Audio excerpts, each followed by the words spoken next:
ہے. خیر ہم آگے بڑھتے ہیں, اور جب بات ہم سیفٹی کی کر رہے ہیں یہاں پر, تو ایک بڑا اہم ایشو ہے ورک پلیس کے حوالے سے بھی. لیکن یہاں پہ ایک میں ورڈ کی بات کروں گی جسے ہراساں کرنا کہتے ہیں اردو میں, اور انگلش میں ہراسمنٹ کہتے ہیں. اب اس کی جو ٹرم ہے اور اس کی ڈیفینیشن ہے بہت براڈن ہو گئی ہے, اور اس میں کہتے ہیں نا وہ بھی چیزیں آ گئی ہیں جو ہمارے یہاں ماضی میں بڑی نارملائز تھیں. کسی کی اپیئرنس پہ کوئی کامنٹ کر دینا, کسی کو ایج شیم کرنا, کسی کو باڈی شیم کرنا, کسی کو یہ بتانا کہ تم بہت دبلے ہو یا دبلی ہو یا بہت زیادہ ویٹ گین کر لیا ہے. اب یہ چیزیں معیوب سمجھی جاتی ہیں, یہ چیزیں ایتھیکلی غلط ہیں, اور لوگ اس بارے میں بہت زیادہ اویئر بھی ہو گئے ہیں. اچھا, یہ بات جاننے کی ضرورت ہے کہ ہراسمنٹ جو ہے وہ جسمانی بھی ہو سکتی ہے, وہ ذہنی بھی ہو سکتی ہے, وہ زبانی وربل بھی ہو سکتی ہے. اور یہ جو ریسسٹ جوکس ہوتے ہیں یا کسی کے رنگ نسل ذات جسامت کے اوپر جوکس ہوتے ہیں, یہ بھی ہراسمنٹ میں آتے ہیں. اور اگر خاص طور پر کہ ورک پلیس میں اور آپ کے ہیرارکی میں آپ سے کوئی اوپر شخص آپ کو اس طرح کے جملے کر سکے, تو اگلا جو اسٹوری ہے بیسیکلی وہ اس سے ریلیٹڈ ہے. وفاقی محتسب نے ورک پلیس ہراسمنٹ کے قانون کے تحت حال ہی میں فیصلہ جاری کیا ہے, جس میں ایک خاتون کی شکایت پر ان کے ادارے کے سینئر افسر کو قصوروار دیا گیا. فیصلے کے مطابق سینئر ملازم نے خاتون کو بانجھ پن سے متعلق تضحیک آمیز جملوں کا نشانہ بنایا. الزامات ثابت ہونے پر 5 لاکھ روپے جرمانہ عائد کیا گیا, جس میں سے 4 لاکھ روپے بطور ہرجانہ شکایت کنندہ یعنی کہ خاتون کو ادا کیے جائیں گے, جبکہ 1 لاکھ روپے سرکاری خزانے میں جمع کرائے جائیں گے. اور وفاقی محتسب کی جانب سے یہ اپنی نوعیت کا ایک پہلا فیصلہ ہے جس میں تضحیک آمیز رویے اور گفتگو کو بھی ہراسمنٹ کے دائرے میں شامل کیا گیا. اینڈ آئی ایم گلیڈ کہ ہم مطلب اس بارے میں کسی نتیجے پر پہنچے, ادروائز تو یہ ثابت کرنا کہ کسی نے آپ کی تصدیق کی ہے یہی بہت مشکل ہو جاتا ہے. باقی تو ہم اور ایشوز کی کیا ہی بات کریں. چلے بات کر لیتے ہیں وفاقی محتسب برائے انسداد ہراسمنٹ فوزیہ وقار صاحبہ ہمارے ساتھ موجود ہیں.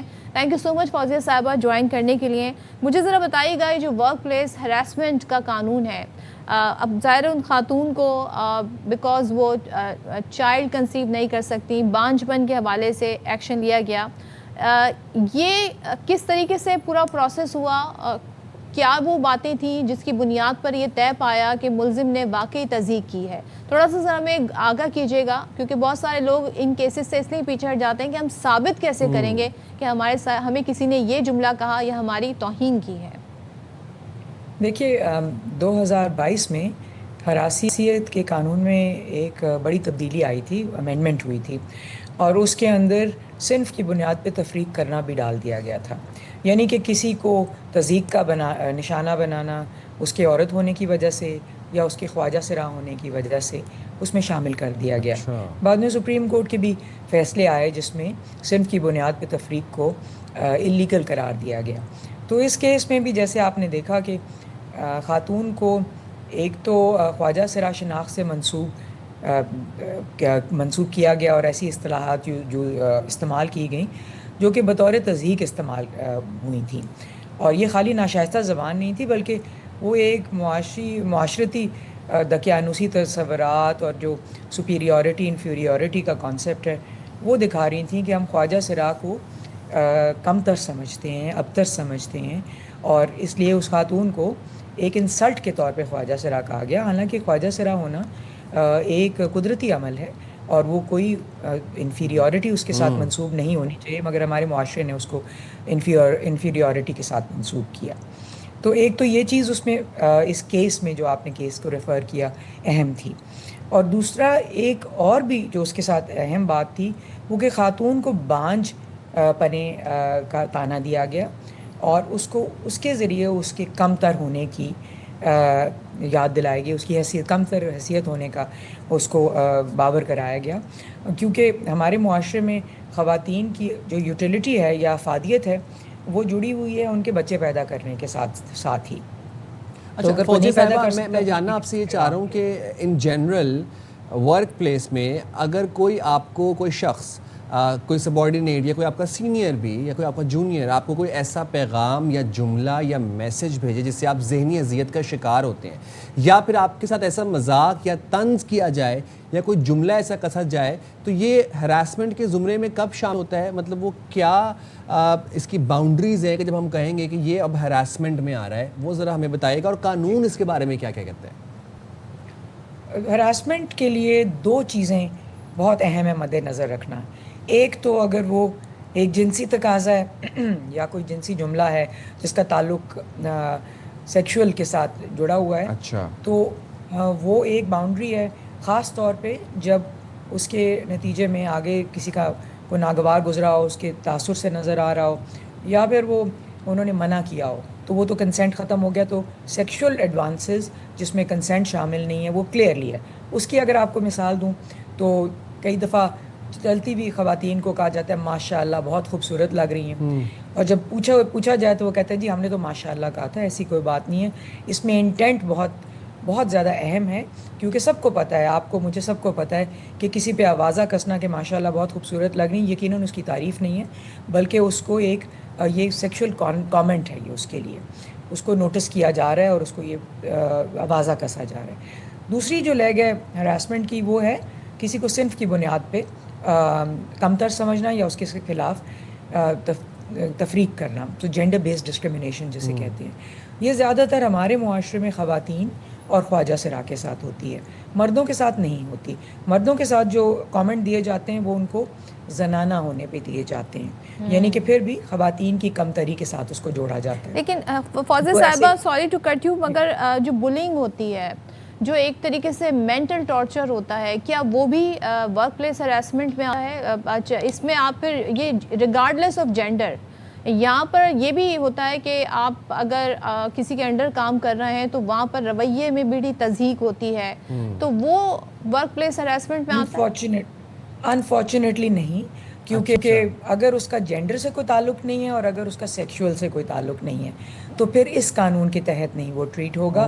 مگر اکثر اوقات دیکھا گیا ہے کہ کسی عورت کو بلی کیا جاتا ہے یا اس کے خلاف رویہ ایسا رکھا جاتا ہے, ڈسکرمنیٹری رویہ رکھا جاتا ہے, کیونکہ پتہ ہوتا ہے کہ ہم یہ کر سکیں گے, we can get away with it جسے کہتے ہیں, تو وہ پھر جینڈر کے ساتھ جڑ جاتا ہے. مگر اگر ایک مرد دوسرے مرد کو بلی کر رہا ہے اور کیونکہ اس کے پاس پاور ہے تو پھر وہ ہمارے قانون میں نہیں آئے گا. اچھا فوزیہ صاحبہ, وفاقی محتسب کی اگر ہم بات کریں تو وفاقی محتسب کے پاس یہ جو ہراسانی کے کیسز ہوتے ہیں, اس کو نمٹانے کے لیے کوئی ٹائم لائن مخصوص ہوتی ہے یا پھر یہ بھی کیسز طویل چلتے ہیں جیسا نارمل کیسز چلتے ہیں؟ نہیں جی, 3 مہینے کی ٹائم لائن ہوتی ہے. کبھی کبھی تھوڑا سا لمبا ہو جاتا ہے کیونکہ لوگوں نے گواہیاں دینی ہوتی ہیں, شہادتیں ہوتی ہیں, مگر 3 مہینے کا قانون میں ٹوٹل ہے. اور اس میں یہ بھی ہے کہ کسی وکیل کی ضرورت نہیں ہے اور خاتون کو بھرپور موقع دیا جاتا ہے کہ وہ اپنا مدعا بیان کرے, خاص طور پہ خواتین کو, اور اگر مرد ہیں تو ان کو بھی, کیونکہ ہم اپیل بھی لیتے ہیں. اگر مرد کے خلاف بھی فیصلہ ہوا ہے تو اس کی بھی ہم اپیل لیتے ہیں اور دیکھتے ہیں کہ فیصلہ صحیح طریقے سے ہوا ہے کہ نہیں ہوا. بٹ میں صرف دوبارہ سے باور کراؤں کہ لینگویج میں, زبان میں بہت طاقت ہوتی ہے. لینگویج کے ذریعے ہم لوگوں کو کمتر یا افضل ظاہر کرتے ہیں. مثال کے طور پہ آپ دیکھتے ہیں کہ چیئر مین کا لفظ ہمیشہ استعمال ہوتا ہے, اومبڈز مین کا لفظ استعمال ہوتا تھا ہمیشہ. یہ بہت ہی حالیہ ہے کہ چیئر پرسن کا کانسیپٹ آیا, کیونکہ میسج یہ ہے کہ دیکھو ایک آدمی خالی اس پوزیشن کو نہیں آکیوپائی کر سکتا, وہ عورت بھی ہو سکتی ہے, تو پرسن کا لفظ استعمال کریں. مگر ابھی تک ہمارے آئین میں بھی ہی اور ہز کا لفظ استعمال کیا جاتا ہے, جس پہ تمام زیادہ تر خواتین کو یہ میسج جاتا ہے کہ مرد خالی اس پوزیشن کو آکیوپائی کر سکتے ہیں یا یہ آئین اور قانون مردوں کے لیے ہے. اچھا, یہ تو ایک فیصلہ آ گیا اور اس فیصلے نے ظاہر ہے بڑا ایک معاشرے میں ڈیٹرنس, اسی طرح کے فیصلے ڈیٹرنس قائم کرتے ہیں. لیکن جو ورک پلیسز ہیں اگر ہم ان کی بات کریں, پاکستان میں کتنے % ایسے آرگنائزیشنز ہوں گے, ادارے ہوں گے جہاں پر باقاعدہ یہ ڈپارٹمنٹ ہوگا جو ان معاملات کو ڈیل کرتا ہوگا, یا ان کو یہ آئیڈیا بھی ہوگا کہ کسی بھی خاتون ہو یا کسی بھی امپلائی ہے اس کا یہ رائٹ ہے کہ وہ ہراسمنٹ کے خلاف جو ہے وہ شکایت کر سکے. آپ کو جیسے کہ باہر کنٹریز میں ہم دیکھتے ہیں, یہاں پہ ہی کلچر نہیں ہے. قانون کے مطابق ہر ادارے کو, چاہے وہ چھوٹا ہو یا بڑا ہو, اس کے لیے لازم ہے کہ وہ انکوائری کمیٹی کی تشکیل دے اور سب کو بتائے کہ ممبر کون ہیں, اور پھر جب کوئی کمپلینٹ لے کے آئے تو انکوائری کمیٹی لازمی اس پہ عمل کرے. یہ قانون کا تقاضا ہے, یہ ڈسکریشنری نہیں ہے, یہ مینڈیٹری ہے. اور مگر میں آپ کو آنیسٹلی بتاؤں تو میرے خیال سے 15 سے 20% اگر پورے پاکستان میں ایسے ادارے ہیں جن کے پاس انکوائری کمیٹیاں ہوں گی, باقی کسی کے پاس نہیں. حالانکہ بہت زیادہ کام کیا جاتا ہے بتانے کے لیے کہ یہ لازم ہے, اور کئی دفعہ تو ہم نے پینلٹی بھی لگائی ہے اگر انکوائری کمیٹی نہیں تھی. مگر ابھی ہمارے معاشرے میں ان چیزوں کو ابھی بھی سیریس نہیں لیا جاتا اور سمجھا جاتا ہے کہ یہ ایک باہر سے قانون آیا ہے یا اس کی ضرورت نہیں ہے. تو بہت زیادہ ضرورت ہے کہ اس کی آگاہی دی جائے. Rightly sir. Thank you very much Fauzia Sahiba. آپ جب بھی آتی ہیں آپ ہمیں بہت اچھے سے اویئر کرتی ہیں اینڈ آئی ایم شیور کہ ہمارے ویورز بھی آپ کی باتوں سے بہت کچھ سیکھتے ہوں گے اور آپ کے تجزیے سے بہت جانتے بھی ہوں گے. مجھے اس بات کی خوشی ہے کہ دیکھیں ہمارے یہاں تو کہتے ہیں نا جنسی ہراسگی کا ہی آپ پروف کرنا بڑا لوگوں کے لیے مشکل ہو جاتا ہے خواتین کے لیے. یہاں پر تو ایک کامنٹ تھا, تضحیک آمیز کامنٹ تھا جس کی بنیاد پر یہ فیصلہ ہوا ہے. تو ہمارے یہاں کہتے ہیں نا اگر ہم آپس میں ہی بات کر کے I am talking about man to man جو کنورسیشن ہوتی ہے وہ ہو تو بہت ساری چیزوں کو روکا جا سکتا ہے. جب آپ دیکھیں نا آپ کے ارد گرد یا آپ کے سرکل کے جو آدمی ہیں وہ اس طرح کی گفتگو کر رہے ہیں, آپ انہیں وہیں پر روکیں. تو یہ بھی ایک کہتے ہیں نا اس سوسائٹی کو بہتر کرنے کا عمل ہو سکتا ہے. You're so right. And then again, it's our job, it's our duty کہ we have to create safe spaces around us. اور ہم اپنے لیے بھی سیف اسپیس بنائیں, اپنی باؤنڈریز کو بہت واضح کریں اور دوسروں کے لیے بھی جو ہمارے ساتھ جو ہمارے کو ورکرز ہیں یہ میک شیور کریں, یقینی بنائیں کہ ان کے لیے بھی جو انوائرمنٹ ہے ورکنگ انوائرمنٹ وہ سیف ہو.